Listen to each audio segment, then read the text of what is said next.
রহস্যে ঘেরা চন্দ্রনাথ পাহাড়, পৌরাণিক স্মৃতি বিজড়িত অসংখ্য মঠ মন্দিরের রহস্যে ঘেরা চন্দ্রনাথ পাহাড়।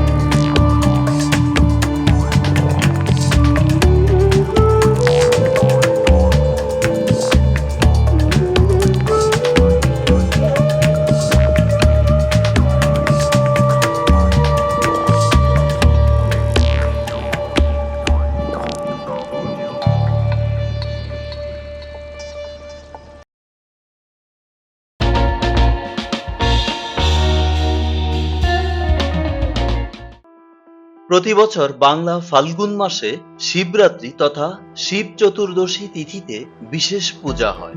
এ পূজাকে কেন্দ্র করে সীতাকুণ্ডে বিশাল মেলা হয়।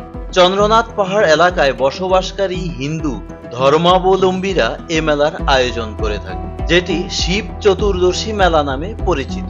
এ মেলায় বাংলাদেশ, ভারত সহ পৃথিবীর বিভিন্ন দেশ থেকে অসংখ্য সাধু সন্ন্যাসী নারী পুরুষ যোগদান করে। এ মেলা দোল পূর্ণিমা পর্যন্ত স্থায়ী থাকে। প্রতি বছর পবিত্র এই তীর্থস্থানে মেলা কমিটির ধারণা মতে 10 থেকে 20 লক্ষাধিক তীর্থযাত্রীর আগমন ঘটে।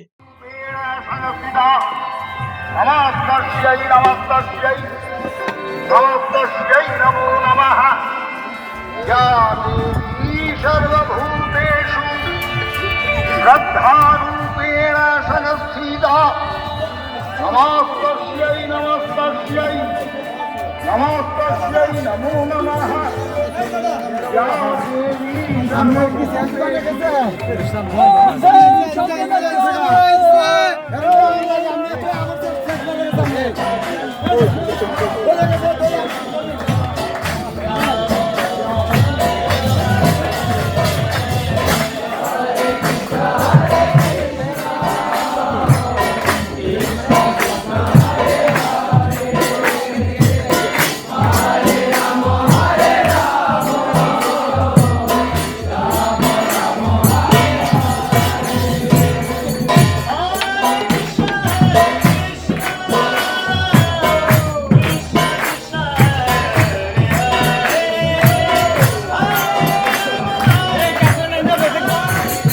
এইটাই সর্বোচ্চ চূড়া।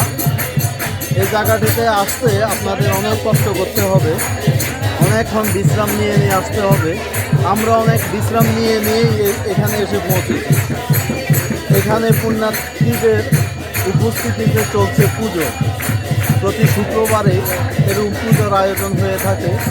দেশের বিভিন্ন প্রান্ত থেকে পুণ্যার্থীরা এখানে আসেন পুজো দিতে এই একটি দিনে। প্রচলিত আছে নেপালের এক রাজা স্বপ্নে আদিষ্ট হয়ে পৃথিবীর 5 কোণে 5টি শিব মন্দির নির্মাণ করেন। এর মধ্যে চন্দ্রনাথ পাহাড়ের শিব মন্দির অন্যতম। ধর্মগ্রন্থ ও ইতিহাস মতে এখানে মহামুনি ভার্গব বসবাস করতেন। অযোধ্যার রাজা দশরথের পুত্র রামচন্দ্র তার বনবাসের সময় এখানে এসেছিলেন। তারা আসবেন জানতে পেরে মহামুনি ভার্গব এখানে স্নানের জন্য 3টি কুণ্ড সৃষ্টি করেন। এরপর রামচন্দ্রের স্ত্রী সীতা এই কুণ্ডে স্নান করেন। এরপর থেকে স্থানের নামকরণ করা হয় সীতাকুণ্ড। যেটিতে রাম স্নান করেছিলেন সেটির নামকরণ করা হয় রামকুণ্ড। তবে বর্তমানে কুণ্ডগুলো শুকিয়ে গেছে। ইটের দেয়াল দিয়ে চিহ্নিত করে রাখা হয়েছে স্থানগুলোকে। চন্দ্রনাথ মন্দিরের পাদদেশে আছে উল্টা পাতাল কালী মন্দির, প্রমোদেশ্বরী কালী মন্দির, ভোলানন্দগিরি সেবাশ্রম। আরও আছে কাছারি বাড়ি, গিরিশ ধর্মশালা, বিবেকানন্দ স্মৃতি পঞ্চবটি, মহাশ্মশান ভবানী মন্দির, অন্নপূর্ণা মন্দির সহ আরো অনেক সনাতনী স্থাপনা। চন্দ্রনাথ মন্দিরে যাওয়ার পথে ভেসকুণ্ডের পশ্চিম পাশে এবং ভৈরব মন্দিরের বাম পাশে একটি বিশাল বট বৃক্ষ আছে। এটি অক্ষয় বট নামে পরিচিত। শীত, গ্রীষ্ম কিংবা বর্ষা নয়, বছর জুড়েই যেন দেখা যায় নৈসর্গিক সৌন্দর্যে ঘেরা চন্দ্রনাথ পাহাড়ে দর্শনার্থীদের ভিড়। দেশের বিভিন্ন অঞ্চল থেকে প্রাকৃতিক সৌন্দর্য উপভোগ করার জন্য ছুটে আসেন ভ্রমণ প্রেমীরা।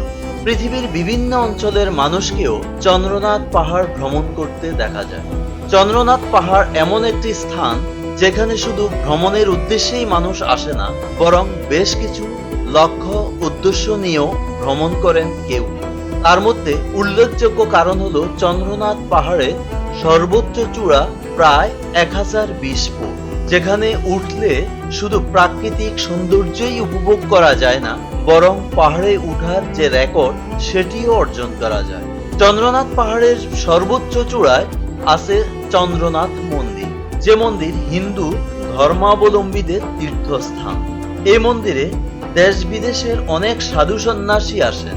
সব মিলিয়ে সীতাকুণ্ডের চন্দ্রনাথ পাহাড় পর্যটকদের জন্য অত্যন্ত চমৎকার স্থান। তবে এই স্থান জয় করা মোটেও সহজ নয়। চন্দ্রনাথ পাহাড়ের সর্বোচ্চ চূড়ায় পৌঁছতে পাড়ি দিতে হয় অনেক দুর্গম পথ ও সিঁড়ি, যেখানে 2200টিরও বেশি সিঁড়ি আছে। এ দীর্ঘ পথ পাড়ি দিতে গিয়ে সামান্য ভুল করলেই হতে পারে বিপদ।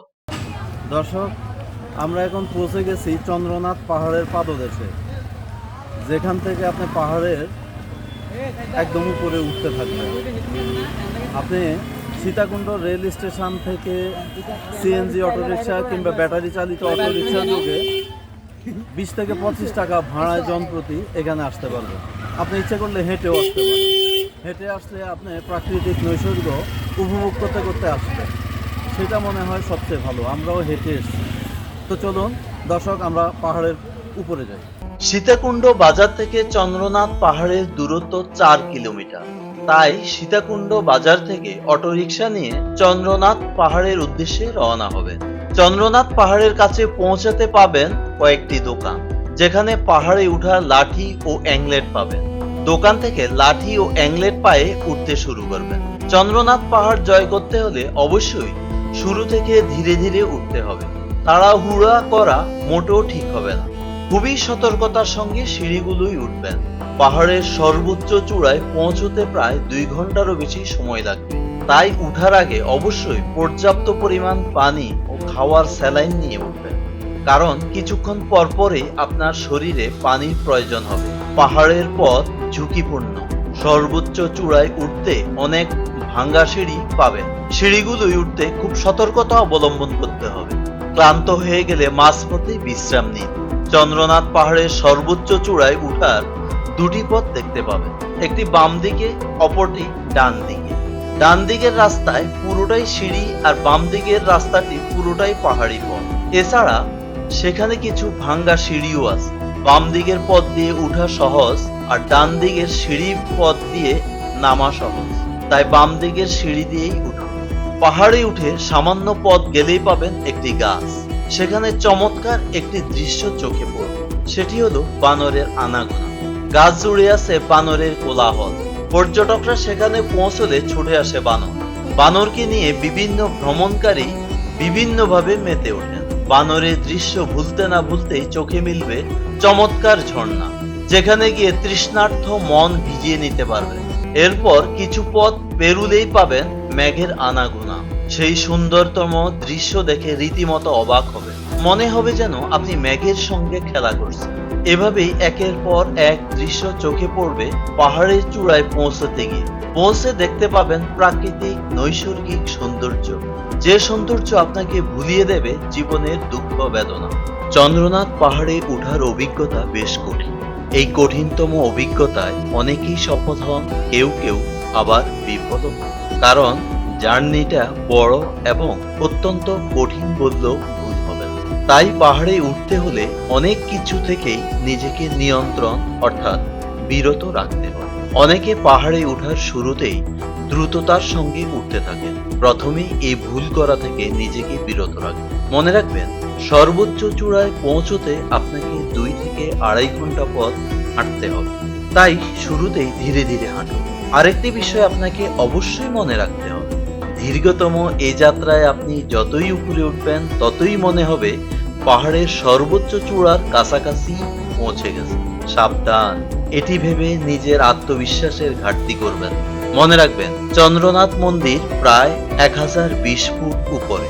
যাদের আত্মবিশ্বাসের কমতি আছে তারা চন্দ্রনাথ পাহাড়ের সর্বোচ্চ চূড়ায় ওঠার চেষ্টা না করাই ভালো।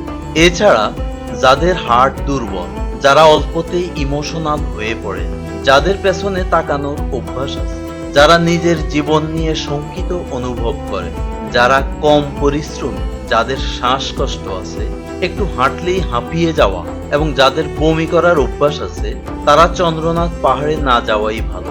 তা না হলে ব্যর্থ চেষ্টা করে যে কোনো দুর্ঘটনার শিকার হওয়ার ঝুঁকি আছে।